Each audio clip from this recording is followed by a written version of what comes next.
welcome to Upfront on the Voice of America. My name is Jackson Vunganyi. Now, in a show of Pan-African solidarity, more than 100 African writers and human rights activists are calling on Eritrea's President Isaias Afwerki to protect basic freedoms and human rights in his country. The activists, including Nobel laureate Wole Soyinka of Nigeria, expressed their concern over the continued arrest and detention of journalists and activists in the country. The letter pointed out that over the past 2 decades, Eritrea, despite its human resource wealth, has been described as the most closed society in Africa, a situation that was unfortunate given that the country had, quote, so much to offer not only to Africa, but also the world. Human rights organizations have long called attention to the poor human rights record in the country, reporting that thousands of prisoners of conscience were languishing in prisons across the country, where they were denied access to legal counsel and the rights of visitation from their families. The Eritrean government responded to the letter by dismissing both its concerns and its timing, saying that during the years when the country was struggling for independence, they had no solidarity from Pan-African voices with their cause or struggles. Quote, in all these difficult decades, voices of conscience in the wider international community, and especially African voices, official or otherwise, were conspicuous for their absence and deafening silence. So the question then is, how effective was this show of Pan-African solidarity by these activists and writers? And what does it mean for the many political prisoners still held in the country, in Eritrea, and the call for political reforms in the country? And as we're looking at this issue, we also want to ask other questions, including this very important one that came to light after this letter was released, the letter that went viral that is being discussed around the continent. The question is, do Africans have the right to call on governments as a show of solidarity when the government is clamping down on or denying the rights of its citizens? And is there a history to this kind of Pan-African solidarity and support? Those are some of the questions that we hope to address on this show and future shows. But first, let's get to the bottom of why this letter was necessary in the first place. And joining me on the phone is one of the people behind drafting this letter, award-winning Angolan writer and human rights activist, Rafael Marques de Moraes. Mr. Marques was imprisoned for his work in the late 90s when he called President Dos Santos a dictator, former Angolan President Dos Santos. Rafael was only released after an international outcry.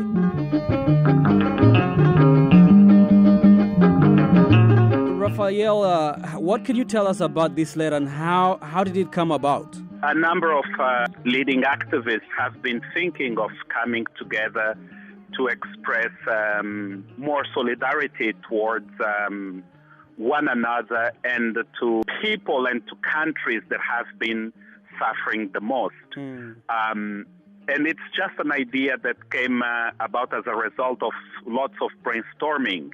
And then we decided, a number of us met recently and decided to go ahead with Eritrea because it's the most closed society in Africa and where we have journalists, and many of us are journalists. I personally was criticized once by the niece of an Eritrean journalist who's been in jail for 18 years for our inability to call on these Eritrean journalists that have been in jail for 18 years now.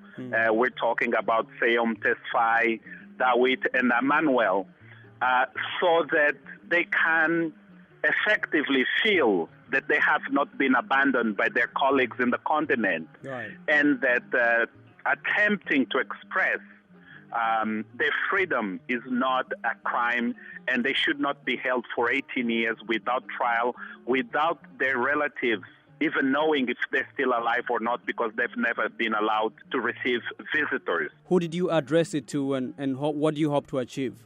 We have addressed it to President Isaias Afwerki to be mindful that we, African activists, academics, journalists, and others, are standing together in solidarity of the Eritrean people. And what we want to achieve is the openness of Eritrea and the release of these prisoners.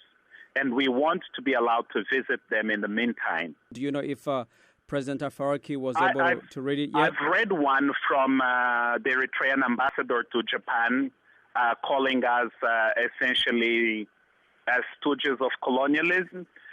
That is what is really mind-boggling. When you have a regime that oppresses his own people and tries to find legitimacy on it by claiming it to be any act for freedom, any act for democracy, to be a byproduct of colonialism or imperialism. And be mindful that even President Afwerki, in his fight for the independence of Eritrea, counted on support of many countries and many individuals outside Eritrea. So why shouldn't the Eritrean people count on the solidarity of their brothers and sisters in Africa?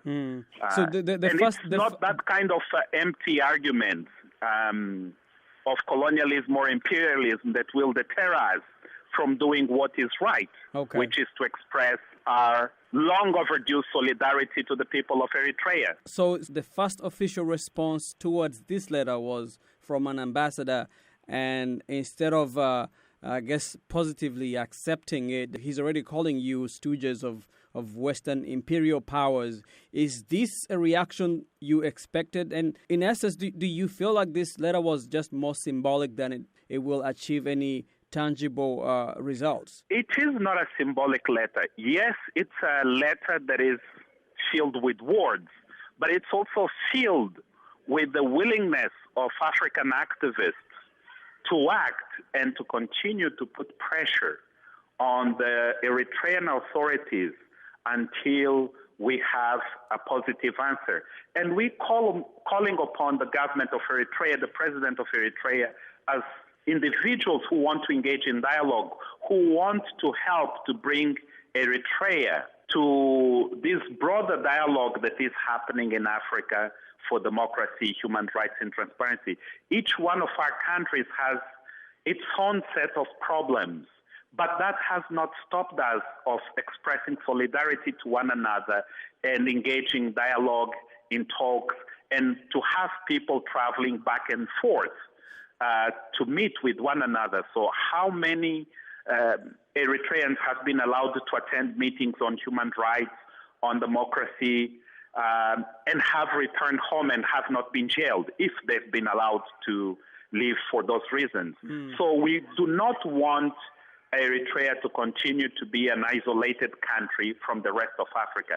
We want it to be part of this growing discussion on how we should find what is better for the peoples of these countries. And there is a major problem as well, is the plight of Eritreans that try to leave the country to seek a better life, to seek freedom.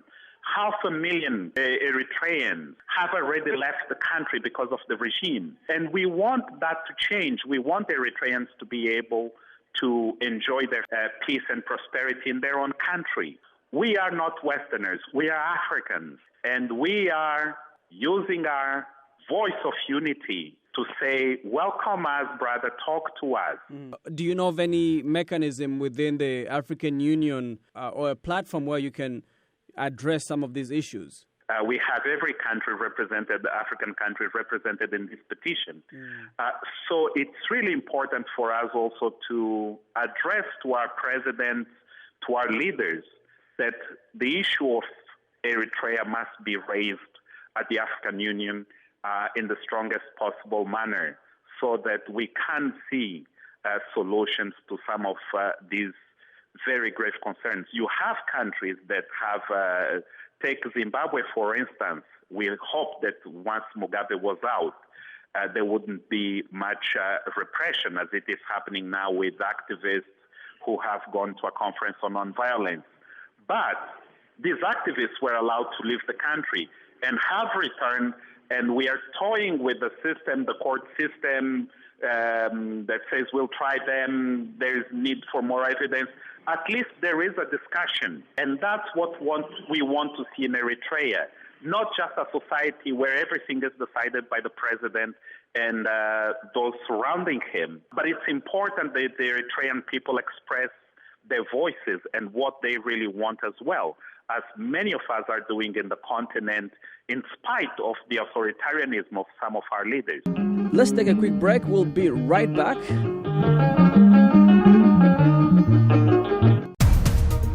Hi, I'm Susan Yockey of VOA's International Edition. VOA's flagship global news program, International Edition, brings you an in-depth look at the biggest stories of the day. Nobody covers the world more comprehensively than VOA. We have hundreds of reporters gathering the news and the views of some of the world's greatest experts on international issues. But you don't have to tune in at broadcast time. Listen when you want. Just go to voanews.com. Click the Programs tab and scroll down to International Edition.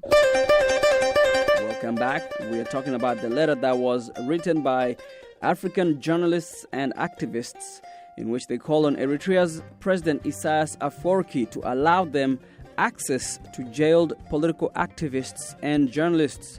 The government of Eritrea responded essentially saying that after many years of fighting for its independence, the country was, quote, now focused on consolidating the hard-won peace process underway. It added that, quote, the formulation of appropriate policies, their prioritization and sequencing, as well as timelines of implementation, are serious tasks that fall within the purview and prerogatives of the government and the people of Eritrea alone. Raphael, what do you say about this response? This is a challenge that we've seen across Africa. This is the textbook of dictators to say they have the right to oppress their own people. And we're saying that is not the case, because all our countries in Africa fought for independence at one or another stage. And those who are realizing their full potential are those who are more open to democracy, to the respect of human rights and other market economy. And if you look at the letter, we're not even asking for the release of the prisoners. We're saying, welcome us, allow us to visit them, allow us to understand your situation better. We're not saying, Mr. President, be a Democrat, you see. We are saying very politely, allow us to visit the prisoners, allow us to visit the country and see for ourselves what is happening. So we are not here, and we understand how complex the situation in Eritrea is. And that's why we're offering also our support to the government of Eritrea to talk to us, to work with us as members of the African civil society for the opening up of the country. Eritrea will not prosper in isolation. And having people dying in the Sahara because they're trying to find a better life abroad shows that something is fundamentally wrong in the country for so many people wanting to flee. Raphael, how do your struggles in Angola, I know we've talked in the past about some of the struggles you've had with the governments in the past there. What can you tell us about your journey that influenced some of the work that you're doing, including being one of the people who helped mastermind this letter? One good example is that in spite, for instance, when I was struggling in Angola, the solidarity I received from colleagues from all over the world was extremely important to give me strength and some kind of protection. But because, as I've been hearing now, many generals, many individuals had sat around the president pushing him to have me killed. Even companies, foreign companies with Western equipment were used to spy on me, to have me hacked, and all sorts of things. And I've survived it all. One, because of the solidarity I received both at home and abroad. So it is only important that I use that same solidarity that was applied to me to help others who need the most. And let me tell you, those problems of freedom of expression have not gone away in Angola. But I've been able to sit down with the current president and talk to him. And he made that invitation to say, let's engage in dialogue. It doesn't mean things are rosy now or things are proper now, but it's a starting point. We're starting to talk and to say, look, we don't need here to get rid of one another. We can coexist and we can do something for the country.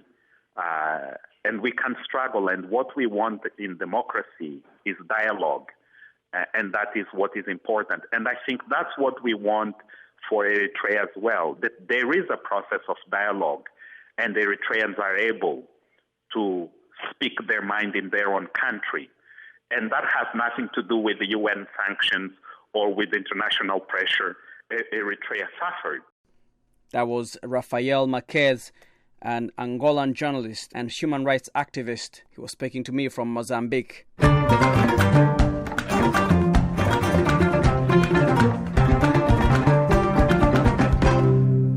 This is Up Front on the Voice of America. My name is Jackson Vunganyi. On the show today, we are talking about this letter that was sent by African activists and authors and journalists.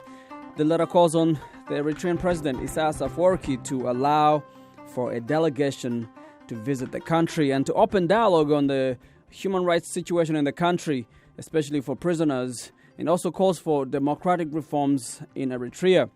And the government of Eritrea responded to the letter that caught global attention for the show of solidarity by Africans to an issue that is taking place on the continent, many welcoming the spirit behind the act. And it had us asking ourselves here on the show, is there precedent to this kind of Pan-African solidarity where Africans have spoken out on behalf of their compatriots in other African countries, offering support on a local cause or local causes, or speaking out on behalf of fellow Africans that are struggling against either local or foreign forces? And for that, I reached Ugandan author Militon Alimadi in New York.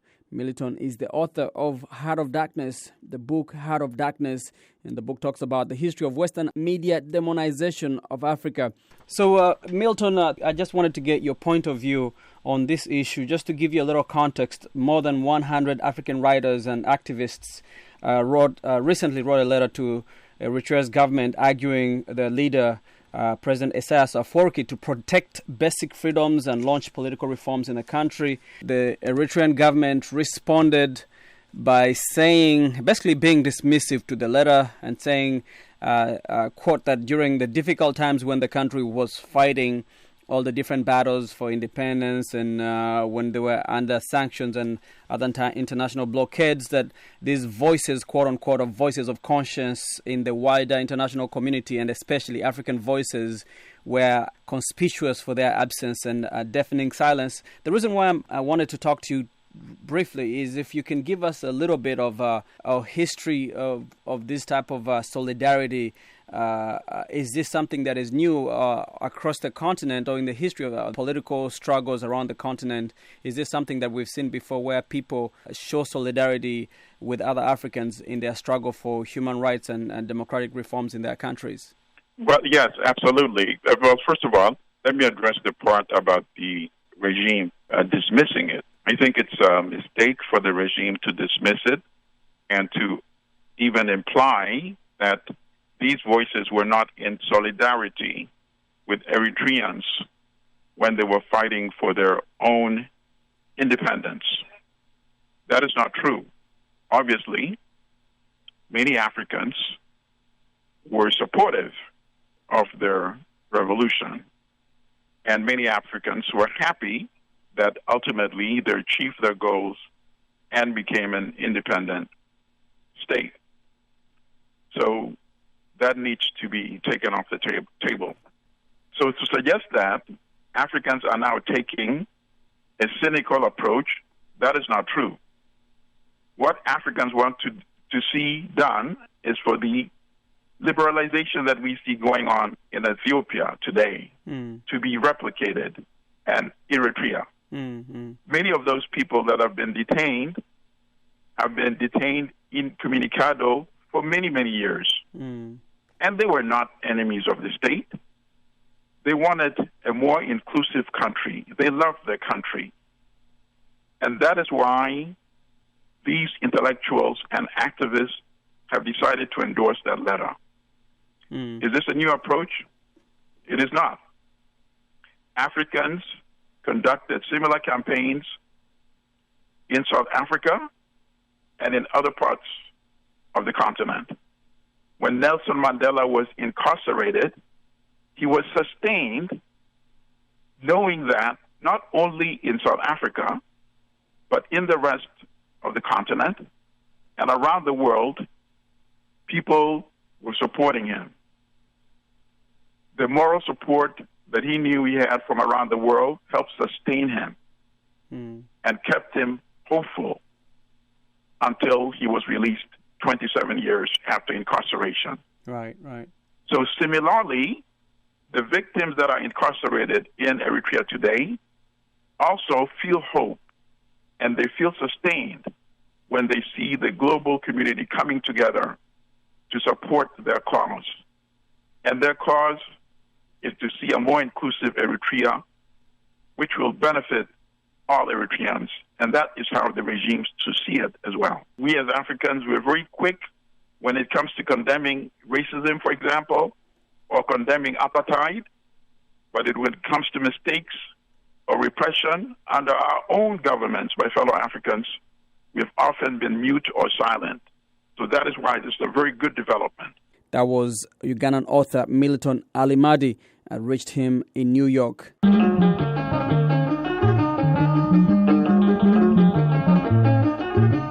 You're listening to Upfront on the Voice of America. I'm Jackson Vunganyi. If you're just joining us on the show today, we are talking about Eritrea. A group of human rights activists recently wrote to the country's president, Isaias Afwerki. They're asking him for permission to allow them to visit the journalists, the many journalists and other political prisoners that are held in the country. Many have never been able to see their family members. They have never been brought before a court of law, and others are unaccounted for since they have not been visited by their families or legal counsel. And in another show of solidarity and a sign of what many see as a sign of increasing pressure on the government of Eritrea, thousands of Eritreans recently started a social media campaign calling for political reforms in their country. The campaign under the hashtag Enough in Tigrinya has been driven by young Eritreans living in Europe and in the US, basically living outside of the country.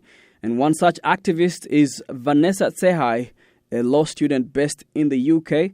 Vanessa's uncle, Seyum Tsehai, is a prominent journalist who was detained and has never been heard from since then. Vanessa tells me that she continues to fight for his release and to highlight that under President Isaias Afwerki, the country has had no independent civil society organizations or media outlets. I reached Vanessa in London. Vanessa, welcome. Let me ask you to start, what do you think about this letter that was recently signed by activists and journalists asking for the Eritrean government to give them access to detainees, including your uncle? I think it's very timely, and I think, if anything, it's overdue. I think what's happening in Eritrea has been happening for a very long time. It's a country that's been topping every list of the worst press freedom countries when it comes to, the amount of people leaving the country every month. And the need of African solidarity has been very pressing for a very long time. So this letter is incredible from the standpoint of an Eritrean who's been campaigning, but also as an African, to see the Pan-African solidarity with human rights causes on the continent, which I think is extremely necessary. Okay. Looking at what's happening in Sudan, I think what's happening in Eritrea needs the same amount of attention and support. So tell us a little bit about the story of your uncle. Why was your uncle arrested and what was he charged with? So my uncle is a journalist, like you mentioned, who founded actually the national television channel. He was one of the founding directors. And dedicated not only his time after independence, but also before, to the people of Eritrea. He was a teacher and a photographer during the War for Independence, and worked after independence as a journalist, working firstly for the government and then as a freelance journalist, always staying very critical about what's happening in the country, and was eventually imprisoned as a part of a roundup of journalists and politicians in 2001. None of them were ever charged with a crime. None of them were ever taken to court. But instead, they were taken from their homes and put in prison and have not seen their families. friends, colleagues, or anyone or anything for the past now soon 18 years. We don't know if they're alive. We don't know what their conditions are or anything. So you're saying that ever since his arrest, that you or your family members have not been able to visit him. Has he had any access to legal counsel? No. So he was firstly imprisoned in the capital city of Asmara and was later transferred into a maximum security prison called Airaido in the middle of the desert, where no one has seen him or spoken to him. And this information that we have about it, the fact that he might be in this prison, is only second-hand information. None of this has been confirmed by the government, let alone any kind of access to legal counsel or international organizations or anything like that. What had he done preceding his arrest? I mean, he had a high-profile job with the government. He not only participated in the struggle for independence of Eritrea, but he was also, like you said, head of one of the founders of the national TV. What had he done that might have triggered his arrest? So my uncle was actually imprisoned once during the War of Independence as well. And I've never met him. But from what I've heard from his colleagues, both from the war and afterwards, from his friends, from his family, is that he was always, is a very critical person and a very determined person and very committed to the principles of justice and democracy. And this is the reason why he joined the war. He fought for an Eritrea that was going to be ruled not only independently, but also by the principles of justice and democracy. So during the War of Independence, he reiterated these principles, both in his teaching as a teacher, but also in the struggle. And because of this, he was imprisoned for a year during the War of Independence. Afterwards, he continued to firmly stand by these principles. And eventually he was not fired, but he was demoted from this high position of being the director of the national television channel to something within the Ministry of Tourism, where he had no expertise or interest. So he resigned and became a freelance journalist, focusing solely on the well-being and the interests of the Eritrean people. He wrote about veterans, female veterans who were demoted and became cleaners on the street. He wrote about the disabled veterans who demonstrated and were met with incredible violence from the Eritrean regime at that point. He wrote about the national service program that was starting then. He wrote about protests by students who were protesting against this new national service program. So he was very committed to the Eritrean people and their well-being.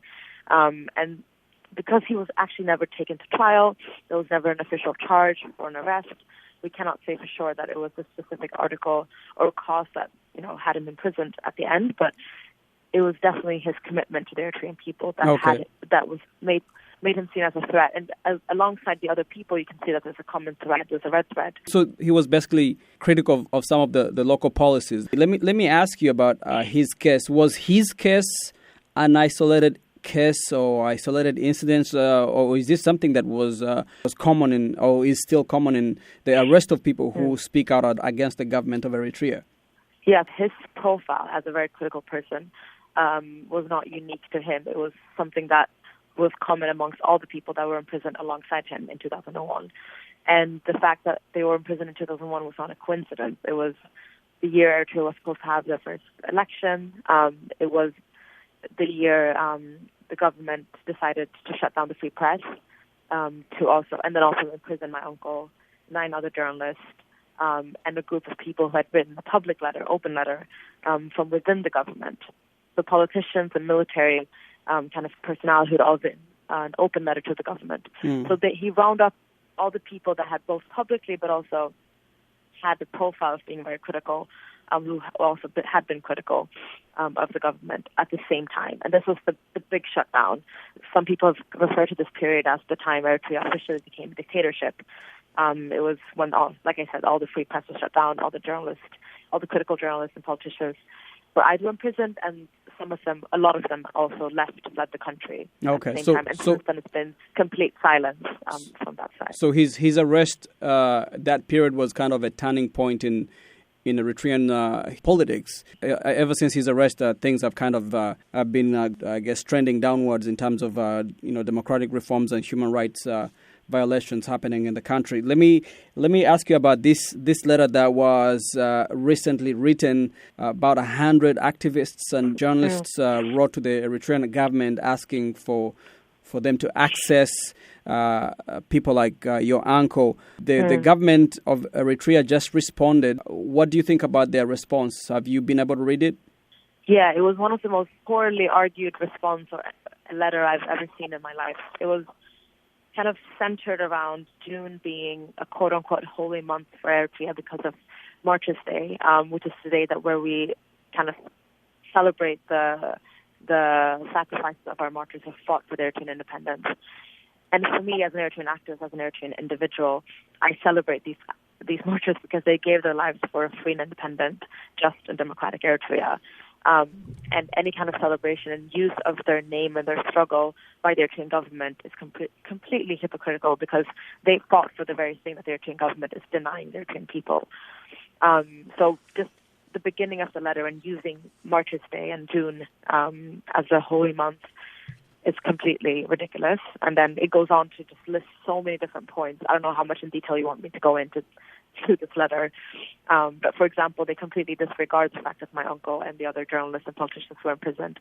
The government of Eritrea has never officially, in courts or anything like that, kind of declared a state of emergency. What's happened after the War of Independence and then the border dispute with Ethiopia was the government of Eritrea continued to say that because of the border war with Ethiopia, we have to shut down the parliament. Because of that, we have to cancel the elections. Because of that, we have to imprison these people. But it's been proven time and time again that it was never proportionate to the threat that the border war with Ethiopia posed to the Eritrean government's sovereignty or independence or anything like that. So it's been completely disproportionate. It's been proven that it's disproportionate. And in this letter, they're in one sentence, they're saying, well, these people's imprisonments they're probably referring to have been proven to have been necessary because of the situation that the Eritrean government was put in at that time.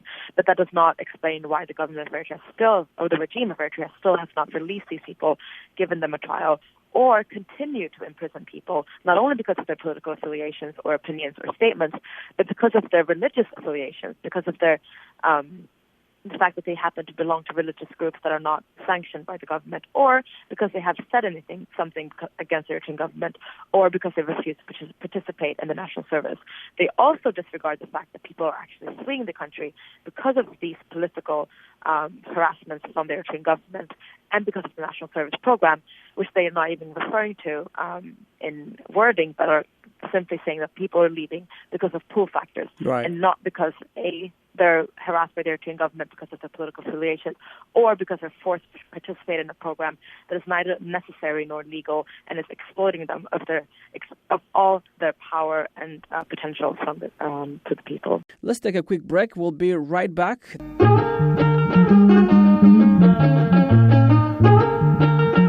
This is Upfront on the Voice of America. I'm Jackson Vunganyi. On the show today, we are talking about the recent show of solidarity, a letter showing solidarity written by a number of African writers and activists. They sent the letter to the Eritrean President Isaias Afwerki. In the letter, activists are calling for access to political prisoners who are in jails across Eritrea. Prisoners include prominent journalist Seyum Tsehai, uncle to my guest, human rights activist Vanessa Tsehai. Vanessa joins me from London. We'll continue our conversation. So one of the arguments that the Eritrean government makes in response to a record number of people leaving the country, fleeing to Europe, was that there are these factors, including the fact that they gain automatic asylum when they land in Europe. Do you think they have a point?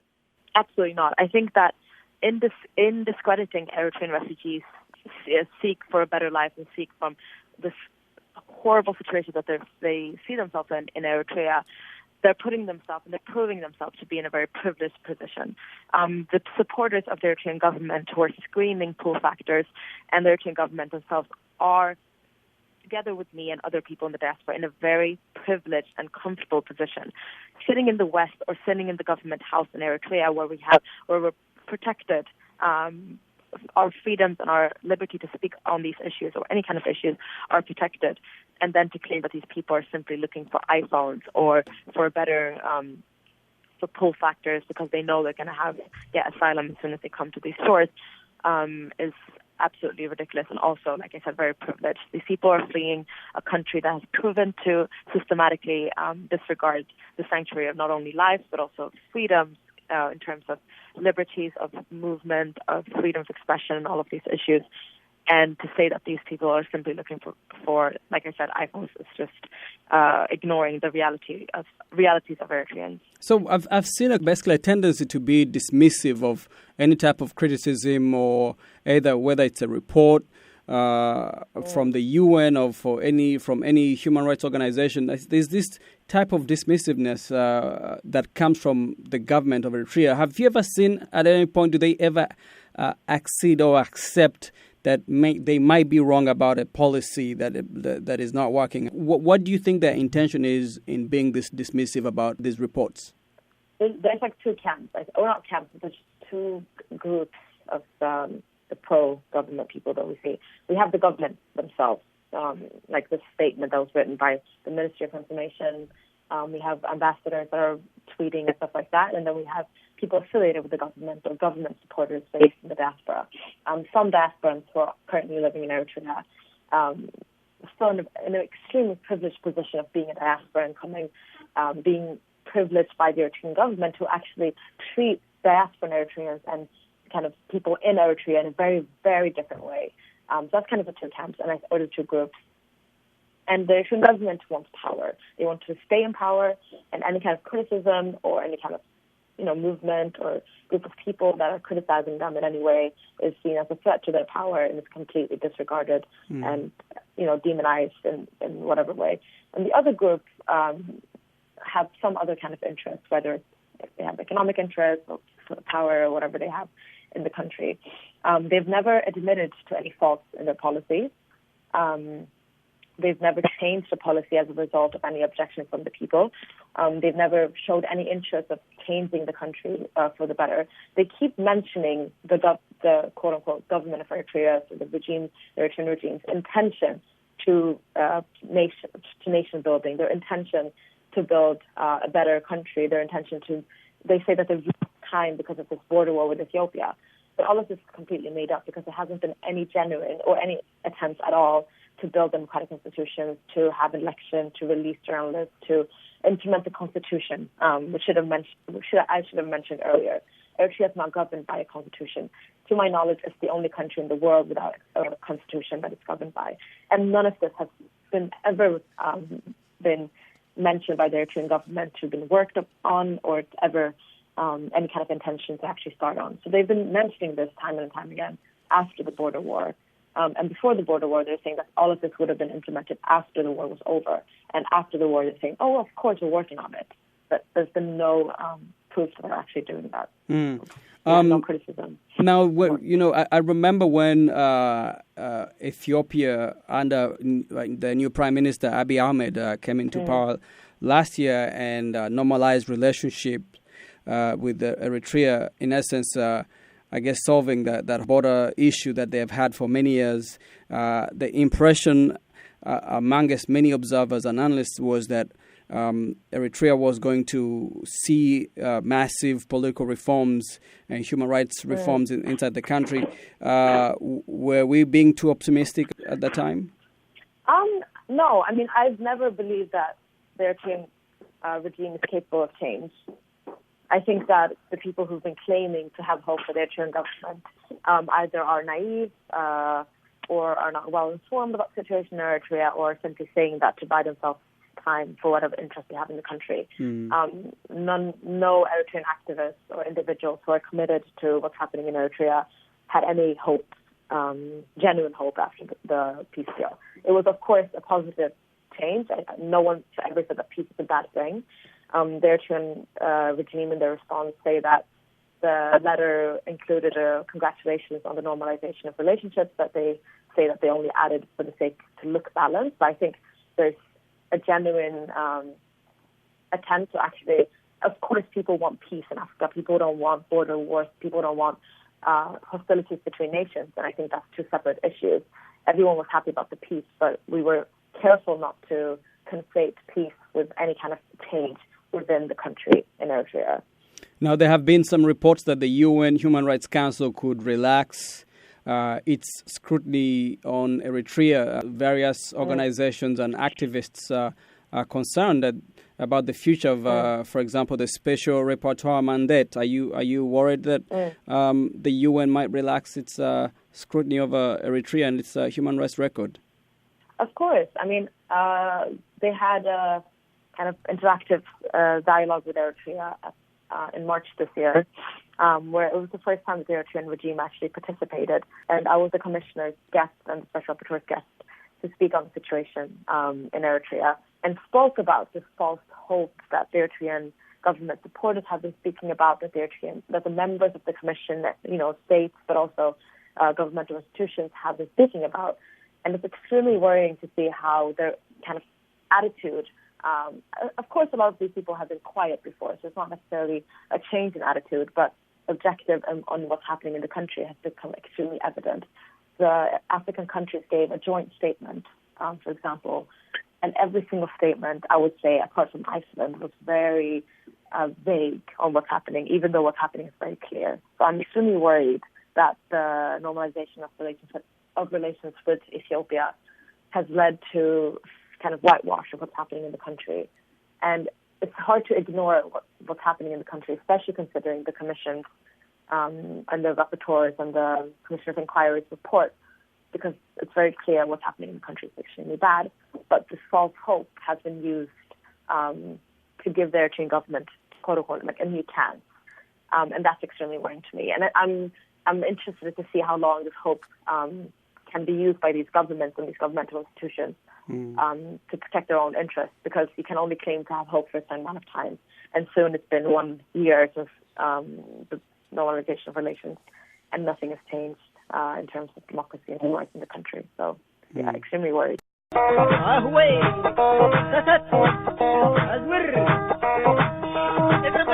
That was Vanessa Seha, an Eritrean activist and law student based in London. And I also want to thank all of you who tuned in, whether it's on the radio or online or different social media platforms where you're able to listen to us. Be sure to check us out on Facebook and our YouTube. The keywords on Facebook, if you're searching for the show, is Upfront VOA, and then on YouTube, Africa TV. You will find us on there. You can connect with me on Twitter. My handle is @UpfrontAfrica. Until next time, as the African elders say, a smart enemy is better than a stupid friend. Till next time, goodbye, Africa.